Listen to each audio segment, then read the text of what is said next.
저희 탐험가인 난센에 보고 이런 얘기가 있습니다. 북극 바다 밑상 측량하려고 동아줄을 내렸는데 동아줄이 닿지를 않았습니다. 그만큼 바다가 깊다는 거죠. 그날 보고서에 동아줄보다 더 깊은 바다다 이렇게 썼습니다. 다음날 그리고 그 다음날 며칠을 계속해서 더 긴 동아줄 만들어서 내렸는데도 역시 계속해서 땅에 닿지를 않았습니다. 그래서 이분이 마지막 보고서에 이 바다 깊이는 측량할 수 없는 하나님의 은혜와 같다 이렇게 보고서를 썼습니다.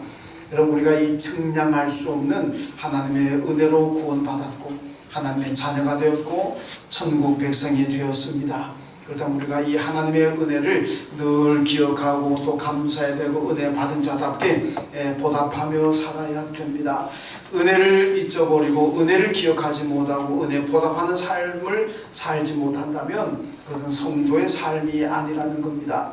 이사야 1장에 보면 소도 그 임자를 알고 나귀도 그 주인의 구유를 알지만은 이스라엘은 알지 못한다.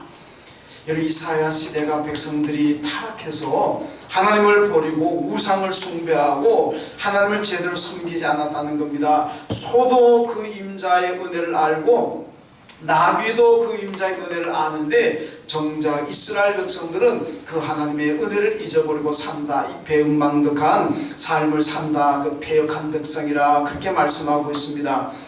적어도 이사야 시대의 이스라엘 백성들은 소보담도 못하고 나귀보담도 못한 그런 삶을 살았다는 말씀입니다.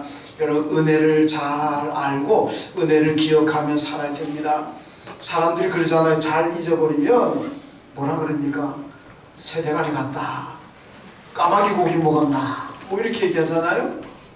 그런데 우리가 잘 알아야 됩니다. 우리는 잘 잊어버리면 까마귀 고기 먹었나 그러는데 여러분, 까마귀를 가리켜서 반포지조라 그럽니다. 은혜를 아는 새라는 겁니다. 우리 사람들은 까마귀를 비아냥거리고 까마귀 뭐 고기 먹었나, 까마귀를 어떻게 합니까? 좀 안 좋게 부정적으로 얘기를 많이 하잖아요. 그런데 까마귀는 적어도 은혜는 기억하는 새라는 겁니다. 자기를 낳아주고 자기를 길러준 그 엄마 새의, 그 부모 새의 은혜를 알고 잘 보답하는 새가 바로 까마귀라 그런 말씀입니다. 여러분, 우리는 새보다 나은 인간이 되어야 된다는 겁니다. 시편 37편 21절 말씀 보면 악인은 은혜를 모른다, 그러나 의인은 하나님의 은혜를 안다 이렇게 말씀합니다. 여러분, 악인들은 하나님의 은혜를 모르고 자기가 잘나고 지가 잘나서 산 줄 알지만은 적어도 의인이라면 하나님의 은혜를 안다는 겁니다. 내가 이 세상에 존재하고 내가 지금도 이 세상에 살아가는 것 이 자체가 다 하나님의 은혜임을 알고 감사하는, 이것이 바로 의인이라는 겁니다. 여러분, 은혜를 잊어버리고 배은망덕하게 살아가는 그런 악인들이 되지 마시고 하나님의 은혜를 알고 은혜에 감사하며 살아가는 의인 되시기를 주님의 이름으로 축원합니다. 오늘 본문의 말씀, 바울이 고린도 교회를 향해서 주는 말씀입니다. 고린도 교회를 향해서 바울이 말합니다. 여러분, 은혜를 헛되이 받지 마십시오. 그렇게 말씀합니다. 그러면서 지금이 바로 은혜 받을 만한 때입니다. 이렇게 얘기해요. 여러분, 우리가 하나님의 은혜를 알 때 신앙생활이 즐겁고 행복한 겁니다. 하나님의 은혜를 뼈저리게 느끼고 그 은혜에 감격하는 사람들은 예배 드리는 게 즐겁고 행복합니다. 신앙생활이 즐겁습니다. 교회 봉사하는 게 즐거운 거예요. 새벽에 나오라 그래도 즐겁고 밤에 나오라도 즐겁고 신앙의 행위 모든 것들이 다 즐겁습니다. 왜? 하나님의 은혜가 너무 크니까. 그러니까 감사하게 하는 거예요. 그러니까 은혜를 모르는 사람, 은혜를 알지 못하는 사람들은 왜 자꾸 나오라 그러느냐. 아니, 주일날 한번 나가 예배 드리면 되지. 그것만도 감사한 줄 알아야지. 뭐 자꾸 오후에 나오라 그러고 새벽 예배 나오라 그러고 무슨 수예배 나오라 그러고 내 하는 일도 바빠 죽겠는데 뭐 교회 와가지고 이것 따라 그러고 저것 따라 그러고 아이고 불편해서 복학에도 교회 못 나가 예수도 못 믿겠네. 아이고 교회 좀 편하려고 가서 예수 믿는데 자꾸 나오라고 그러고 뭘 시키니까 내가 불편해서 힘들어서 못 믿겠다. 그런 사람들도 있습니다. 왜 그렇겠습니까? 은혜를 모르니까, 은혜를 체험하지 못하니까, 하나님의 은혜를 알지 못하니까 모든 것들이 귀찮고 번거롭고 짜증나고 이렇게 되는 겁니다. 그러나 하나님의 은혜를 아는 사람들은, 은혜를 깨닫는 사람들은 다 즐겁고 행복하게 신앙생활 할 수가 있는 겁니다. 여러분, 이스라엘 백성들 가나안 땅 들어갈 때 하나님께서 계속 강조하신 게 뭡니까? 너희들은 가나안 땅 들어가도 내 은혜를 잊지 말아라. 은혜를 기억하라, 그 얘기입니다.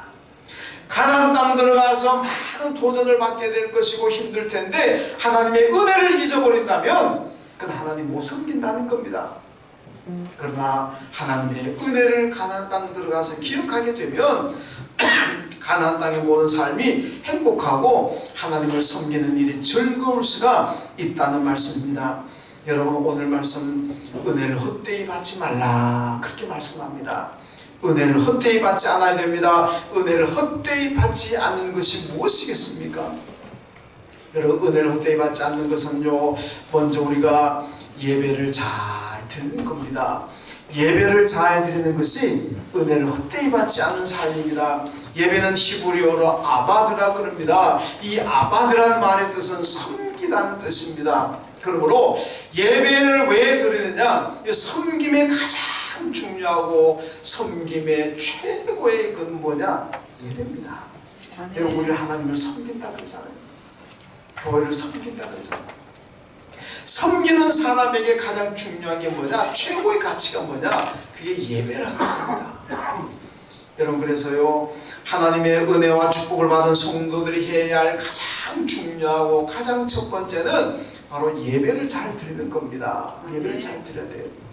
제가 가끔 말씀드립니다만은 우리 구약 성경 5경 5권이잖아요. 창세기, 출애굽기, 레위기, 민수기, 신명기 5권을 5경이라고 하는데 이 5경을 배열한 학자들이요, 굉장한 신학적인 통찰을 가지고 배열해 놨습니다.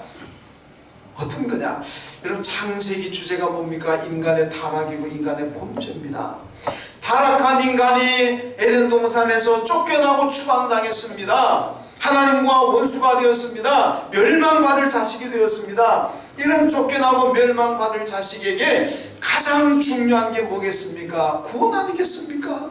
다시 하나님과의 사랑의 관계를 회복하고 하나님의 자녀와의 관계를 회복하는 이 구원입니다. 이게 가장 중요한. 그래서 두 번째 책인 출애굽기에는 이스라엘 민족의 구원을 얘기하잖아요. 그렇다면 구원받은 백성들이 가장 먼저 할 일이 뭐냐? 여러분, 우리가 저나 여러분 다 예수 믿고 구원받았습니다. 하나님 은혜로 구원받은 거예요. 구원받은 저와 여러분이 가장 먼저 해야 될 게 뭐겠습니까? 예배입니다. 그러니까 출애굽기 다음에 레위기가는요, 제사 예배잖아요. 창세기에서 범죄로 하나님께 버림받은 인간에게 가장 중요한 축복은 구원입니다. 그래서 출애굽기가 나오는 거예요. 구원받은 백성이 가장 중요하게 먼저 해야 될 게 뭡니까? 예배입니다. 그러니까 레위기는 예배가 나오는 거예요. 여러분, 어떤 것도 예배보다 앞설 수가 없습니다. 예배가 우리 성도들이 가장 먼저 해야 될 일입니다. 요한복음 4장 말씀 보면 예수님은 하나님이 찾으시는 사람들은 예배자를 찾으신다. 하나님이 누구를 찾으셨냐? 여러분, 성경은 돈 많은 사람들을 찾는다는 얘기 없습니다. 권력, 최고의 정상 권력의 자리에 올라간 사람들 하나님이 찾으신다는 말씀이 없습니다. 무슨 뭐 공부 똑똑하고 공부 잘하는 사람들, 뭐 박사 많이 가진 사람들 찾으신다 그런 얘기도 없습니다. 얼굴 잘생기고 뭐 인기 많은 사람들 찾으신다는 얘기도 없습니다. 하나님께서 그 유일하게 찾으시는 사람은 누구냐? 예배자를 찾으신다는 겁니다. 여러분, 우리가 하나님이 찾으시는 사람이 되어야 될 줄로 믿습니다. 하나님이 찾으시는 아무것도 아닙니다. 부자도 아니고 뭐 권력도 아니고 아무것도 아닙니다. 오직 예배의 자리에 나와 있는 그 사람들 하나님이 찾으시고, 왜 찾으십니까? 복 주려고 찾으시지. 예배 자리에 나오는 사람 찾아가지고 뭐 우리한테 돈 뺏으려고 찾겠습니까? 우리한테 벌 주려고 찾으시겠습니까? 다 예배하러 나온 사람들 하나님이 찾으셔가지고 복 주시고 은혜 주시기 위해서 찾으시는 줄로 믿습니다. 그러니까 이 예배의 자리가 바로 축복의 자리입니다. 이 축복의 자리를 두고 다른 곳에 가서 방황하지 말라는 말씀이에요. 이사야 43장 21절 말씀 보면 이 백성은 나를 위하여 지었나니 나를 찬송하게 하려 함이라 고 말씀합니다. 하나님께서 왜 우리를 지으셨습니까? 하나님을 찬송하게 하려고, 하나님께 예배하게 하려고 우리를 지으셨습니다. 그러므로 우리는 나를 지으신 하나님의 그 지으신 목적에 맞게 하나님을 예배하고 하나님을 잘 섬기는 그런 성도들이 되어야 될 줄로 믿습니다. 아멘. 유명한 신학자 칼 바르트가 이런 말을 했습니다. 예배는 가장 중요한 것이요, 가장 긴급한 것이요, 가장 영광스러운 것이다, 이렇게 말했습니다. 여러분, 교회 오는 목적이 무엇입니까? 예배입니다. 아멘. 이 교포교회 목사님들 얘기 들어보면 이 교포교회는 예배가 목적이 아니고 사람 만나려고 목적으로 오는 사람들도 많다 그럽니다. 해외 나가 있으니까 한국 사람들이 만나고 싶고 그립고 외롭고 그러니까 어디 가면 한국 사람들 가장 많이 만날 수가 있느냐? 예배다, 교회라는 겁니다. 그러니까 한국에서는 불교 절에 다니고 우상을 숭배하고 샤머니즘에 빠졌던 사람들도 해외 나가 살게 되면 교회다 온다는 거예요. 왜? 그 사람들 오는 목적은 예배가 목적이 아니고 한국 사람 만나서 교제함으로써 외로움을 좀 떨쳐버리고 싶은 그런 마음이라는 거죠. 옛날에 우리는 제가 클 때마다 교회를 사람들이 연애당이라는 그런 말을 했습니다. 연애당이다.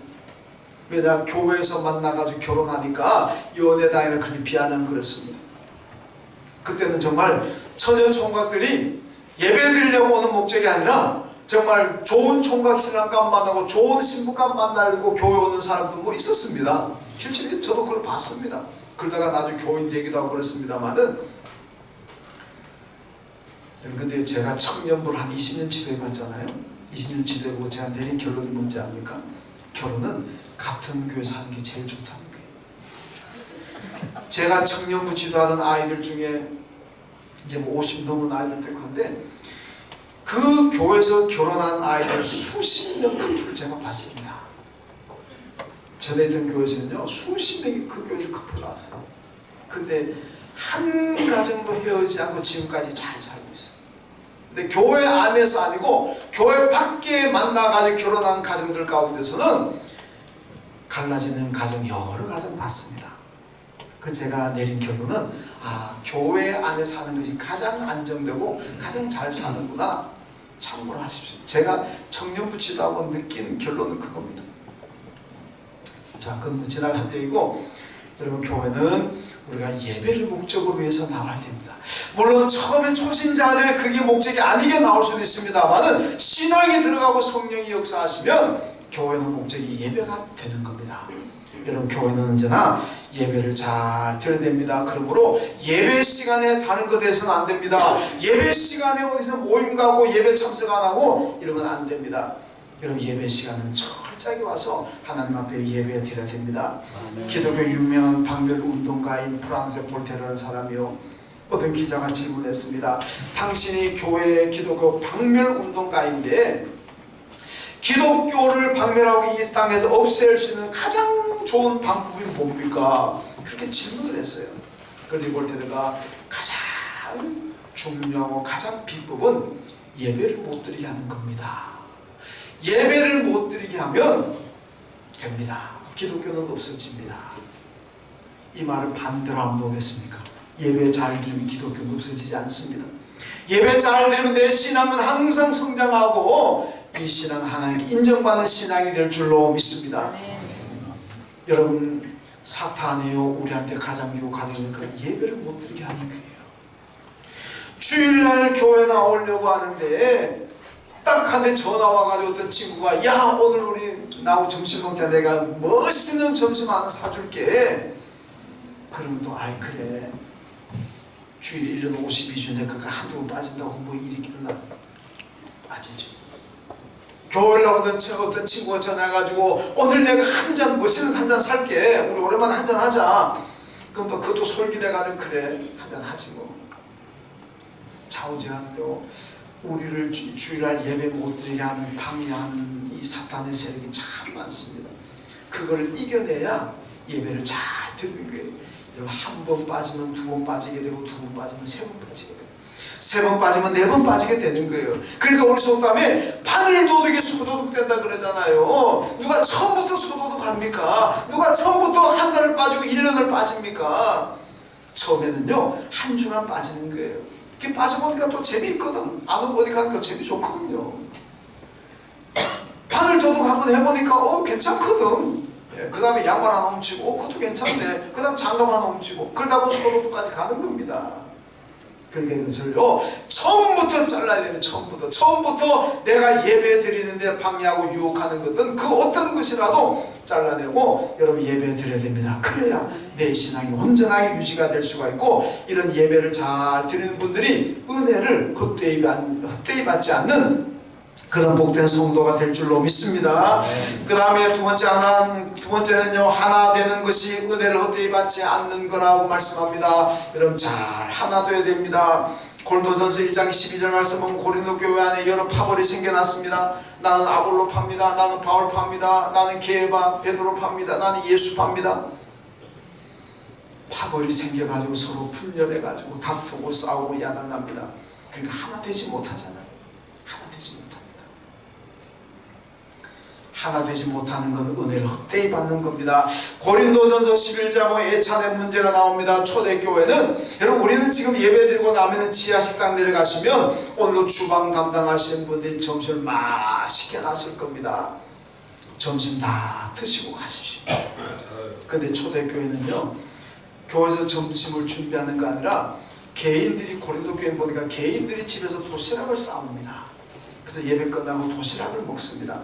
아마 오후 예배가 있었는 것 같아요. 오후 예배가 없으면 그냥 갈 텐데, 아마 오후에도 예배가 있다 보니까 아마 안 가고 도시락을 싸온 것 같아요. 근데 이게 도시락의 빈부의 격차가 나는 겁니다. 부자들은 우리나라로 말하면 하얀 쌀밥에 소고기 반찬에 쫙 싸워가지고 딱 펴놓고 모두가 보라는 듯이 자랑스럽게 먹습니다. 그런데 가난한 사람은 어떻습니까?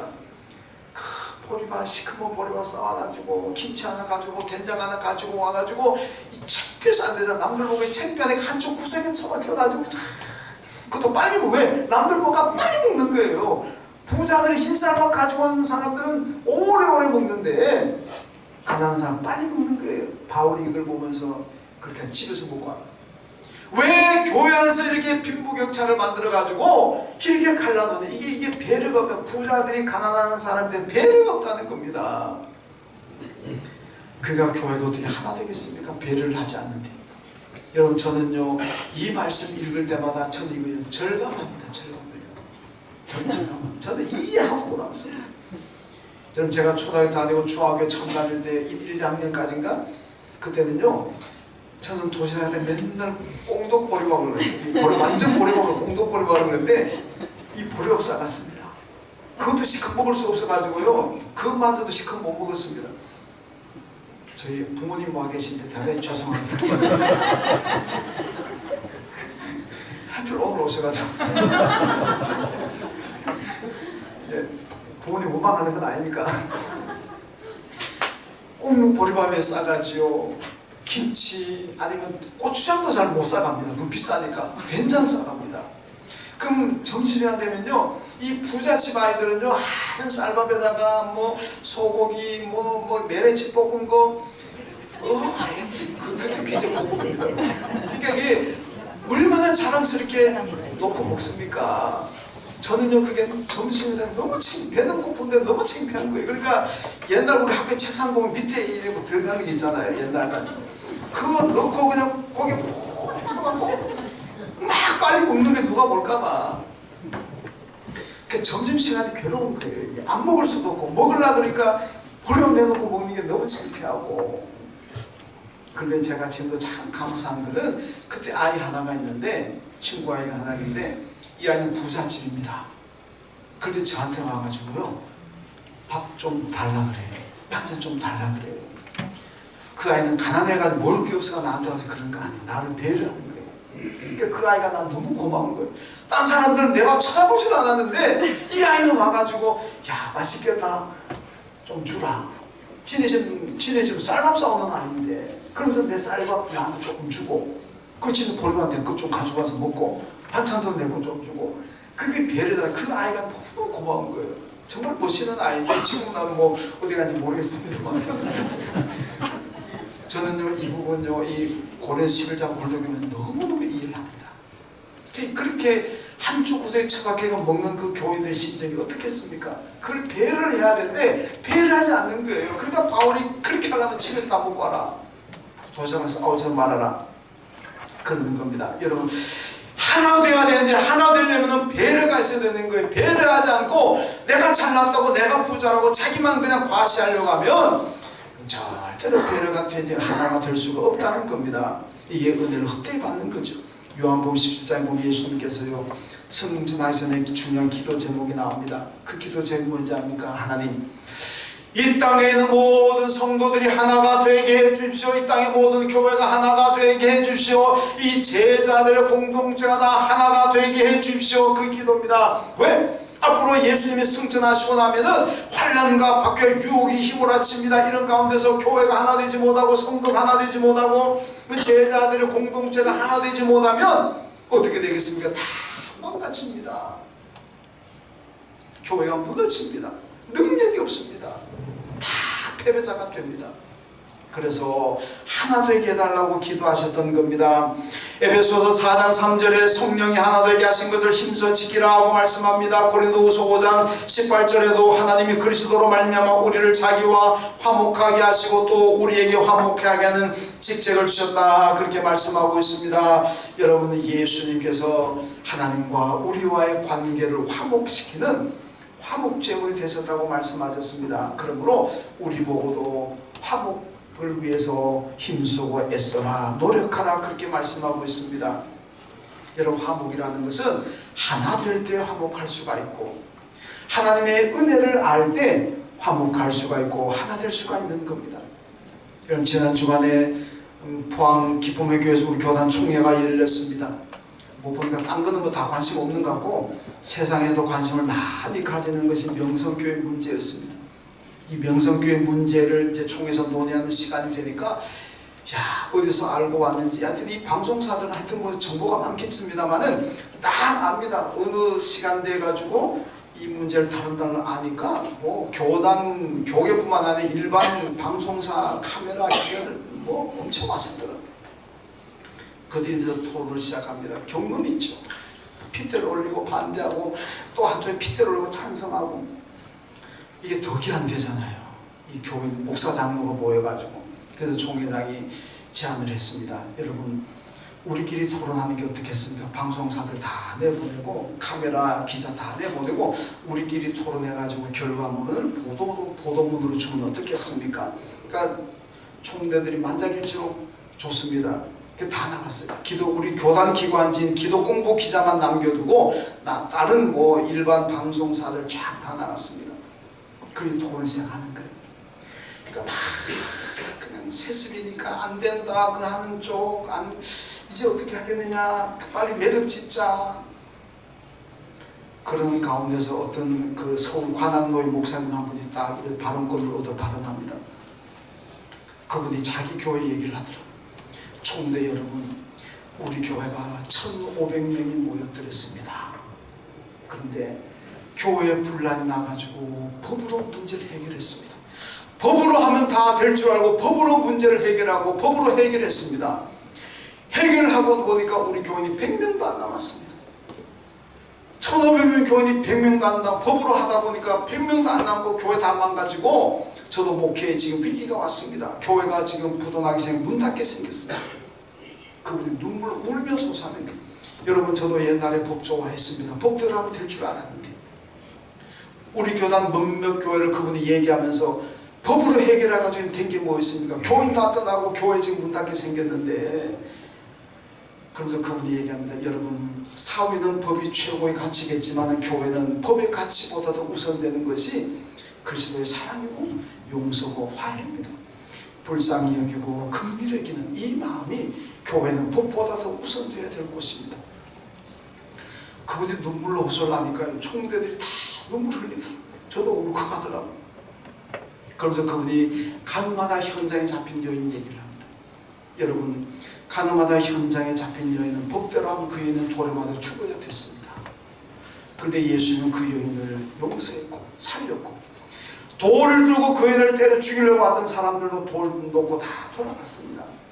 근데 지금 우리가 왜 법대로 하지 않았느냐고, 법대로 그 여인을 때려 죽었어야 되지 왜 법대로 하지 않았느냐고 예수님 우리가 비난하고 욕할 수 있습니까? 왜 법대로 돌을 들고 와서 때려 죽여야지 왜 돌을 놓고 돌아갔습니까? 그 군중들을 우리가 욕할 수가 있습니까? 안 그렇잖아요. 그러면서 그분이 하여튼 법보다 그리스도의 사랑으로 덮읍시다. 이제 우리가 이만큼 우리 주장을 했으니까 이제는 나머지 문제는 그 교회 알아서 하도록 합시다. 벌을 내려도 하나님이 내리실 거고, 복을 줘도 하나님이 주실 거고, 이제는 하나님께 맡깁시다. 맡기고 우리의 자리로 이제 돌아갑시다. 남의 교회 그렇게 자꾸 그래 하지 말고, 뭐가 되든 하나님께 맡기고, 우리가 심판주가 되지 말고 하나님께 맡기고 우리의 자리로, 우리의 목회지로 돌아갑시다. 그리고 그 다음에 이제 어떤 과정을 거쳐가지고 투표를 했습니다. 그런데요, 정확하게 1204명이 모였는데 찬성이 950표인가? 나머지 200 몇십 표가 반대했던지는 그냥 통과되어 버렸어요. 그렇게 반대하던 사람들도 통과되고 난 다음에 1절 이의제기를 하지 않았습니다. 다 수용했어요. 제가 그걸 보고 그래도 우리나라 장자교단이라는데 좀 성숙했구나. 끝나고 난 다음에 사태질을 하는 사람도 없고 자리를 박차고 나는 사람도 없고, 그렇게 반대하는 사람들도 다 그냥 수용하고 그 헤어지는 걸 보면서 이게 교단의 힘이구나 하여튼 그런 생각을 해보았습니다. 여러분, 마음에 드는 사람도 있고 마음에 안 드는, 지금도 세상에서 욕을 얼마나 합니까? 그러나 그건 하나님께 맡기게 되는 거예요. 하나님 심판하셔도 하나님 심판하는 거지 우리가 나가지고. 그런 사이에 지난 1년 동안 우리 교단 교인이 7만 명이 줄었다는 거예요. 7만 명이. 정말 가슴 아픈 일인데 우리가 잘 기억해야 됩니다. 성령이 임하는 곳에는 언제나 하나 되게 만드는 거예요. 그 용서를 하든 어떻게 하든 배를 하든 하나 되게 만들지만은 사탄이 역사하게 되면은 분열시키는 거예요. 맨날 뒤부터 싸우게 만들고 다투게 만들고, 그러다가 교인 다 떠나고 교회 문 닫고, 이게 누구 죽으라고 하는 일이겠습니까? 우리는 무슨 일이든지 간에 하나님이 좋아하는 일을 해야지 마귀가 좋아하는 일을 하면 안 될 줄로 믿습니다. 은혜를 제대로 받은 사람들은 하나님이 좋아하는 일을 하는 거예요. 사탄의 조종을 받는 사람들은 마귀 좋아하는 일을 합니다. 우리 은혜를 헛되이 받지 마시고 제대로 은혜 받아서 언제나 하나님이 기뻐하시고 하나님 좋아하시는 일 하면서 하시길 주님의 이름으로 축원합니다. 그 다음 세 번째, 전도하는 것이 은혜를 헛되이 받지 않는 것입니다. 여러분, 고린도에는요 유명한 철학자 디오게네스가요 밝은 대낮에도 맨날 등불 들고 다녔습니다. 사람들이 이 노인네가 왜 그래, 어디 정신이 안 좋나, 정신줄로 왔나 물어봤습니다. 아니 왜 밝은 대낮에 왜 등불 들고 다닙니까? 그러니까 디오게네스가 사람을 찾습니다. 어떤 사람요? 사람 얘기 많잖아요. 사람다운 사람을 찾습니다. 그러니까 이 고린도가 너무나 타락하고 변질돼가지고 사람다운 사람이 없다는 거예요. 그래서 등불 들고 낮에도 사람다운 사람 찾는다고 하나의 상징적인 행동이지만은 그만큼 고린도가 타락하고 범죄의 도시라는 겁니다. 소돔과 고모라와 같습니다. 이런 곳에 필요한 것이 무엇입니까? 여러분, 전도가 필요하고 하나님의 말씀이 필요하고 구원의 복음이 필요한 줄로 믿습니다. 오늘 우리 시대 아니겠습니까? 여러분, 지금 우리나라가 갈기 찢어져 있습니다. 서로 삿대질하고 서로 욕하고, 정말 힘들지 않습니까? 어떻게 이 갈라지고 찢어진 이 나라 백성을 하나로 묶을 수가 있습니까? 이제는 정치 제도 가지고 안 됩니다. 정치 국가 지도자들이라면 통합을 했어야 되는데 갈기 찢어 놓아요. 이 뭐하는 일인지. 여러분, 이 백성 하나로 모을 수 있고 하나 되게 만드는 것은 그리스도의 사랑이고 복음입니다. 전도입니다. 이제는 어떻게 치유할 방법도 없을 것 같아요. 이제는 정말로 이 백성을 하나 되게 만들 수 있는 것은 여러분 그리스도의 사랑이고 복음입니다. 예수입니다. 예수 중심으로 이 나라를 벽을 치갈 수가 있고 갈기갈기 찢어진 이 백성의 마음을 하나로 모을 줄로 믿습니다. 그러니까 우리가 열심히 복음 전하고 전도해야 되는 거예요. 사도 바울이 초대교회 가장 악랄한 박해자였습니다. 그는 그러다가 예수 믿고 난 다음에 내가 죄인 중에 괴수라고 고백했습니다. 예수 믿기 전에 자기가 최고로 의롭다고 생각했는데 예수 믿고 보니까 자기가 제일 큰 죄인이거든. 이런 바울이요, 하나님의 은혜로 구원받고 그가 이스라엘을 넘어서 아시아를 넘어서 유럽에까지 복음을 전하는 전도자가 되었습니다. 얼마나 대단한 사람입니까? 엘리트입니다. 최고의 엘리트 길을 가는 사람입니다. 그런데 주님께 받은 이방인을 위한 택한 나의 그리스라 이방인 전도의 사명을 깨닫고 다 포기하고 내려놓았습니다. 배설물처럼 버렸다 그랬습니다. 그리고는 죽는 그날까지 복음을 전했습니다.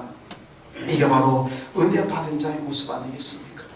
은혜 받은 사람은 열심히 복음을 전하는 거예요. 예수의 사랑을 전하는 겁니다. 그래서 각박해져 강박해져가고 악해져가는 우리 마음을, 우리 백성들의 마음을 누그러뜨리고 사랑의 마음으로 변화시킬 수 있는 것은 오직 예수 그리스도의 사랑밖에 없는 줄로 믿습니다. 잘 전해야 돼요. 창세기 1장에 보면요, 하나님이 천지를 창조하시고 난 다음에 인간을 만드시고 명령하신 동사 5개가 나오는데 그 중에 하나가 땅을 정복하라 이 말씀입니다. 여러분, 이 정복은요 총과 칼로 원자폭탄, 핵폭탄 가지고 무력으로 정복을 하는 게 아닙니다. 하나님의 말씀으로, 그리스도의 사랑으로, 구원의 복음으로 이 땅을 정복하라 그 말씀이에요. 여러분, 그러므로 교회가 존재하는 목적이 뭡니까? 교인이, 여러분, 제가 존재하는 목적이 무엇입니까? 이거는요, 복음 전하는 겁니다.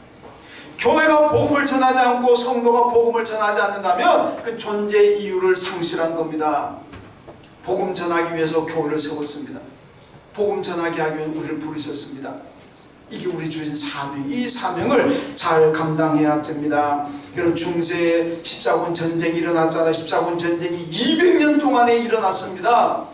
200년 동안 8차례에 걸쳐 십자군 전쟁이 일어났습니다. 십자군 전쟁이라는 것은 군사들 앞에 가슴에 어깨에 십자가를 걸고 다녔습니다. 그래서 십자군 전쟁이라고 그러는데, 여러분, 이 십자가 전쟁에서 십자군 전쟁이요 이스라엘 성지를 회복하기 위한 타이틀을 걸었습니다만은 우리 요즘 하는 말로 미안합니다. 이런 표현이 있어서 개박살났습니다. 기독교 군대가 아랍 군대들에게 박살나버렸습니다. 엄청나게 피해를 입었습니다. 왜 그렇습니까? 무력으로 정복하는 게 아닙니다. 하나님의 땅을 정복하라는 것은 복음으로 정복하는 거고 예수의 사랑으로 정복하는 거지, 총칼을 가지고 무력으로 정복하는 게 아닙니다. 무력으로 정복하려고 그러니까 실패하는 거예요. 프랑스의 영웅이란 나폴레옹이요, 워털루 전쟁에서 영국의 웰링턴 장군에게 패합니다. 그리고 센테르도 선교에 되었습니다. 그때 거기서 그가 뭐라고 고백했는지 압니다. 나는 무력으로 세상을 정복하려고 했기 때문에 나는 망했다. 나는 패배자다. 그런데 예수 그리스도는 사랑으로, 복음으로 세상을 정복하려고 하기 때문에 그의 나라는 지금도 확장되어 가고 그의 나라는 지금도 번성해 가고 있다. 여러분, 이게 정답입니다. 무력으로 정복하려고 하면 실패하지만 그리스도의 복음과 사랑으로 정복하려고 하면 성공할 줄로 믿습니다. 우리는 주님의 사랑 가지고 복음 가지고 정복해야 됩니다. 여러분, 돌이 잘라 우리 이안 유치원이잖아요. 우리 방글라데시 우리 이안 유치원이 3곳 있습니다. 안디 유치원, 쇼키볼 이안 유치원, 돌이 잘라 이안 유치원.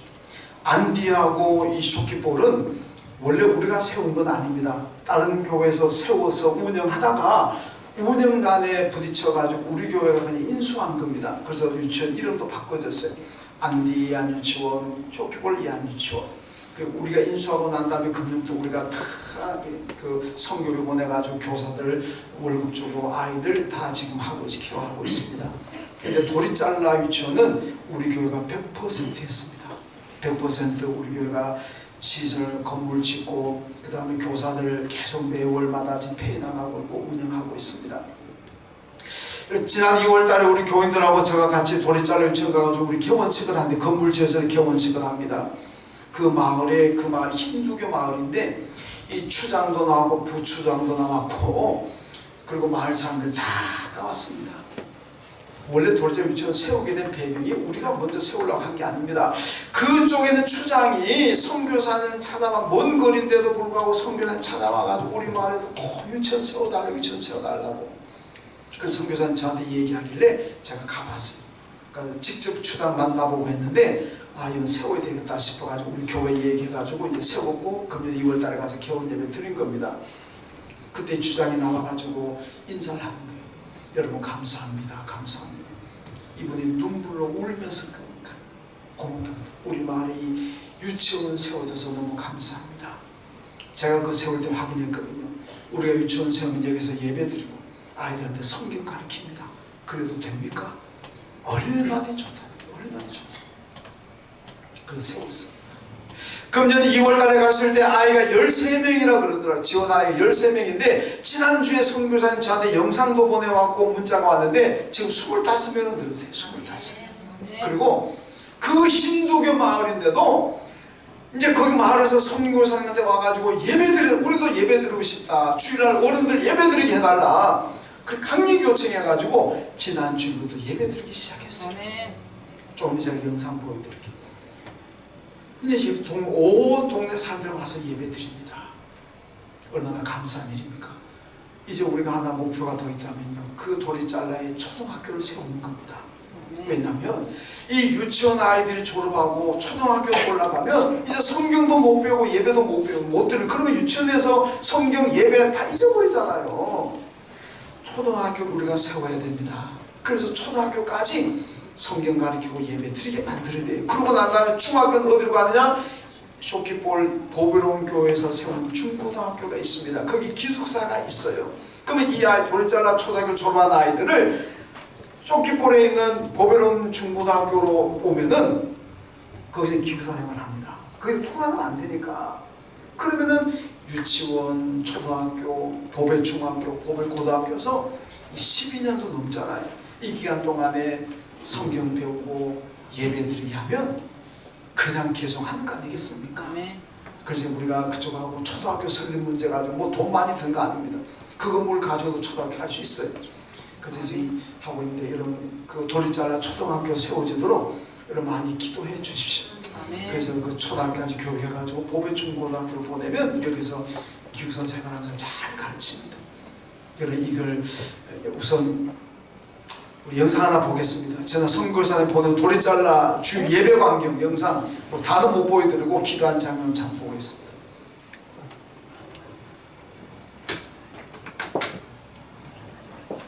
저 앞에서 있는 분이 현지 목사님 사모님이십니다.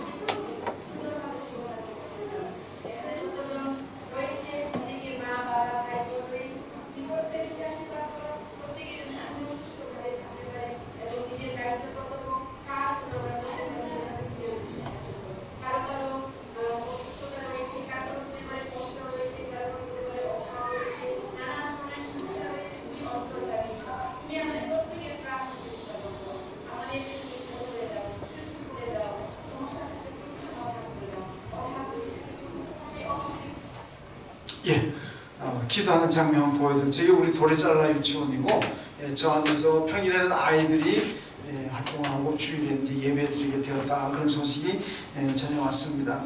여러분 얼마나 감사합니까? 우리 교회가 이렇게 대만 내린 교회 위해서 계속 우리가 후원하고 있고 또 방글라데시 유치원 3개를 운영하고 있습니다. 우리 교회 형편에서 감당하기 사실 어렵습니다. 그런데 우리가 지금 잘 감당하고 있습니다. 별 어려움 없이 잘 감당하고 있습니다. 얼마나 감사합니까? 우리 교회를 아는 분들은요, 야 기적이라 그래요. 어떻게 이 한 교회가 저런 일을 하느냐? 근데 우린 잘합니다. 왜? 우리 교인 여러분들이 열심히 기도해 주시고 또 이 운동에 참여해 주시니까 이거보다 더한 것도 앞으로 초등학교까지도 얼마든지 우리는 감당하게 될 줄로 믿습니다. 제가 보니까 우리 교회는 은혜를 헛되이 받지 않은 것 같아요. 우리 교회는, 우리 교인들은 은혜를 헛되이 받지 않았기 때문에 이렇게 큰 교회도 아니지만은 이렇게 국내외 선교제를 열심히 섬기고 또 주의 나라 확장을 위해서 이렇게 감당할 수 있으니까 우리 교회는 은혜 헛되지 받지 않은 교회구나 그런 생각이 듭니다. 아멘. 여러분 앞으로도 우리가 은혜 헛되이 받지 말고 받은 은혜대로 정말로 주의 나라 확장을 위해서 영혼을 구원하기 위해서 또 세계의 복음화 선교를 위해서 앞으로도 기도하고 열심히 또 참여하는 그런 교회와 성도들 되시길 주님의 이름으로 축원합니다. 하나님 감사합니다. 우리 모두를 사랑하여 주시고 하나님의 은혜로 구원하시고 은혜로 하나님의 자녀 되게 하신 것을 감사합니다. 은혜 헛되이 받지 않게 하시고 은혜 받은 대로 주를 잘 섬기며 순종하는 주의 영광 나타내며 살아갈 수 있는 우리 모두가 다 되게 하여 주옵소서. 예수님의 이름으로 기도하옵나이다. 아멘.